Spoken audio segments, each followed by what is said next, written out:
Somewhere between 1914 and 1945, a sound vanished. Not a song, not a language, but a physical frequency that had rung across Europe for 5 centuries, marking the hour's warning of wars. Then the wars arrived and the bells were taken. Before we dive in, comment where in the world you are watching from and don't forget to click subscribe. In the winter of 1942, a German government order went out to every occupied territory in Western Europe. Churches, town halls, monasteries and civic buildings were required to surrender their bells. The order was framed as a wartime necessity. Metal was scarce. The Reich needed bronze for shell casings, for machinery, for the industrial infrastructure of a war being fought on 2 fronts simultaneously. The bells would be melted. The bronze would be recast into something useful. What followed was one of the largest single destructions of acoustic cultural heritage in recorded history. Across France, Belgium, the Netherlands, Poland, Denmark and Norway, bells that had hung in towers for centuries were cut down, lowered to the ground, loaded onto trucks and transported to foundries. Some were 16th century, some were older. Some had been cast by craftsmen whose names were still legible on the bronze surface, names that had outlasted the men themselves by 400 years. The German military kept meticulous records. They catalogued what they took. The total number of bells collected across occupied Europe during the Second World War has been estimated at over 150,000. Some historians place the number considerably higher. Many of these bells were melted immediately. Others were stockpiled at a massive collection depot in Hamburg, where thousands of bells from across the continent sat in enormous piles, waiting. But here is where the standard history of the bell melting stops. Here is where the revisionist account begins. Because the bells that were destroyed were not simply metal objects with sentimental value. They were, in a very specific and documentable sense, a communications infrastructure. They were a frequency network. To understand what was lost, you have to understand what a bell actually does. A bell produces sound through a phenomenon called partial tone structure. When a bell is struck, it does not produce a single note. It produces a complex chord of overlapping frequencies, the strike tone, the hum tone, the tierce, the quint, and the nominal. A well-cast bell has these partials in precise harmonic relationship. A poorly cast bell sounds wrong to the trained ear in ways that are not easily described but are immediately felt. The bells of medieval and early modern Europe were not all cast to the same pitch. They could not be. There was no universal standard. Each region, each city, each workshop had its own traditions, but over centuries of accumulation, trade, travel and cultural exchange, something remarkable had happened.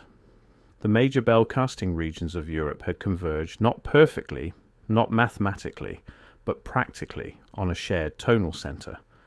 The dominant bells of the great towers of northern and western Europe clustered around a frequency that modern acoustic historians have identified as corresponding roughly to concert E-flat.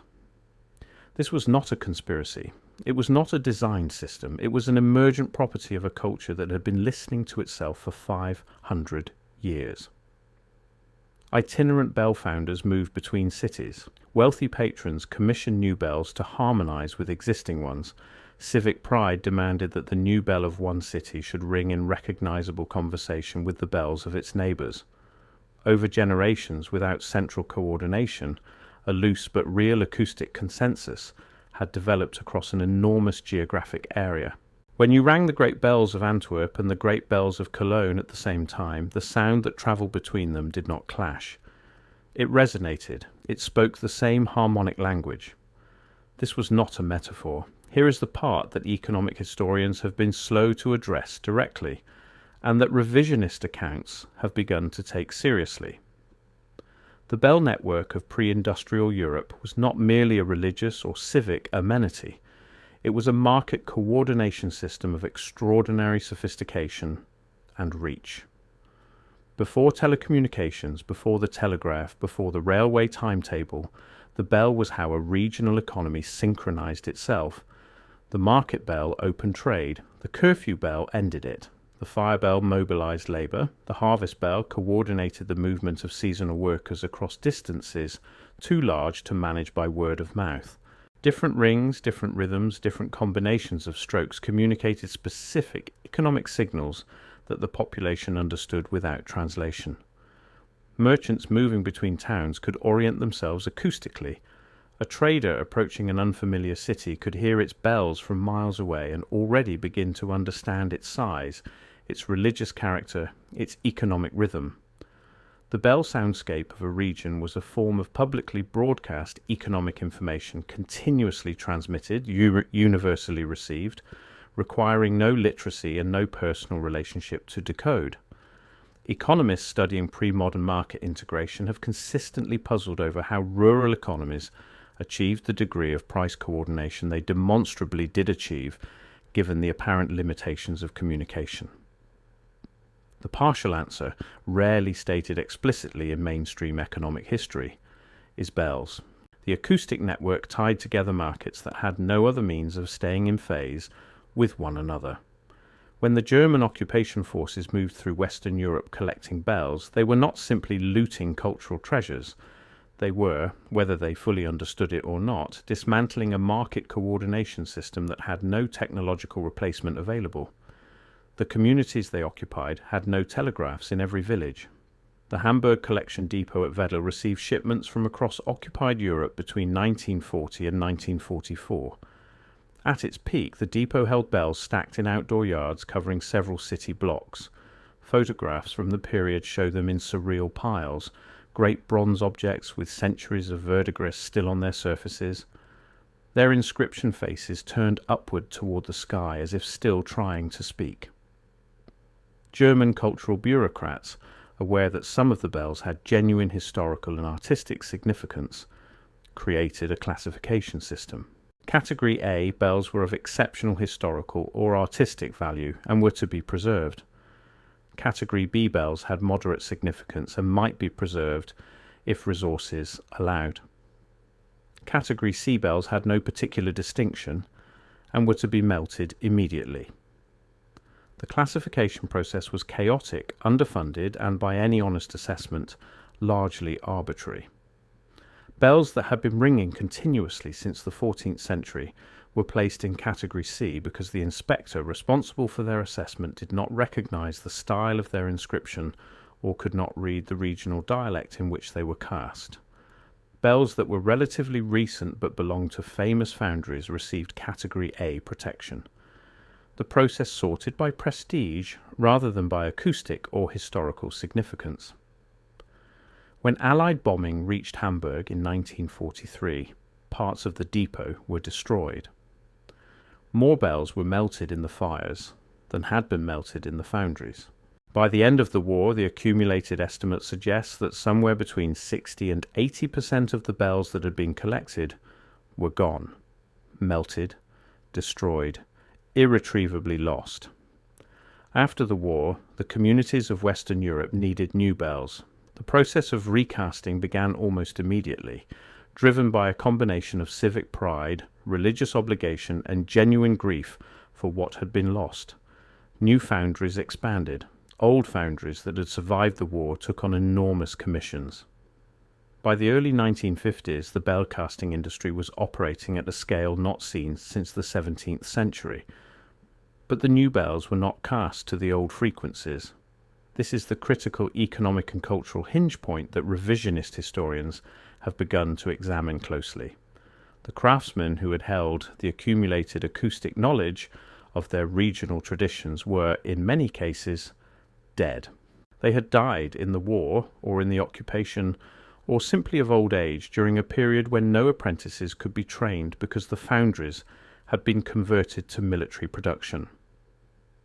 The oral and practical knowledge of what a bell should sound like in a specific tower in a specific city, knowledge that had been transmitted master to apprentice for generations, had been broken.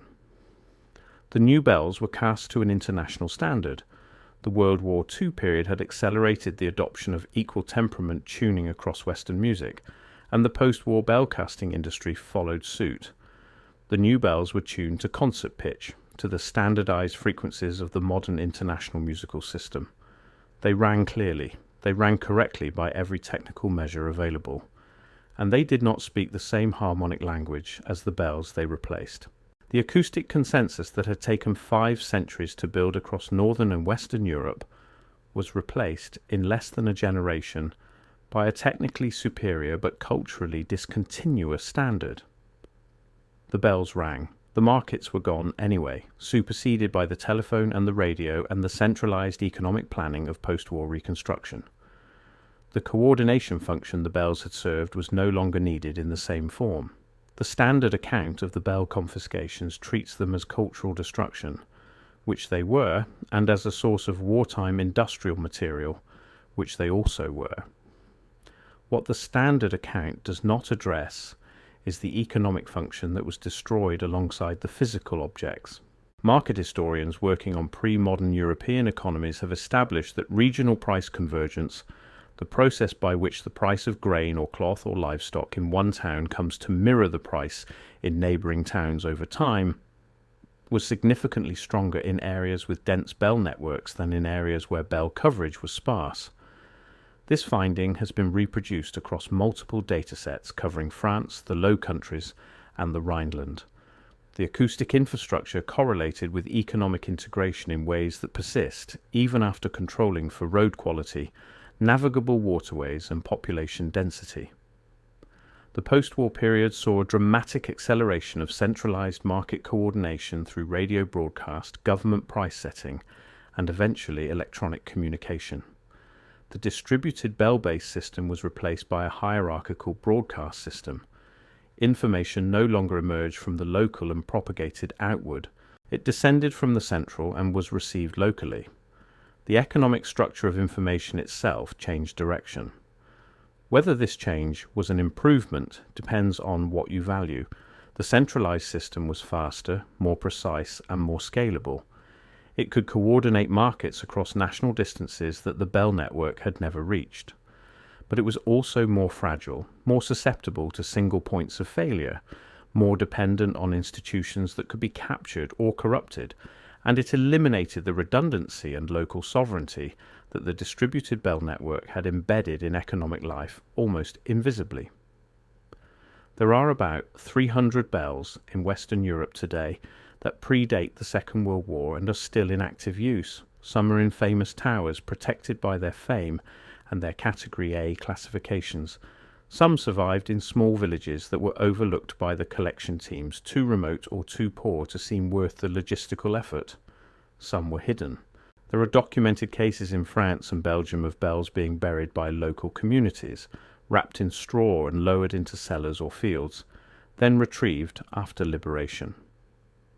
These surviving bells are acoustic time capsules. When they ring in the tuning system of a world that no longer exists, with harmonic relationships calibrated not to international concert pitch, but to the specific acoustic character of their specific towers in their specific communities.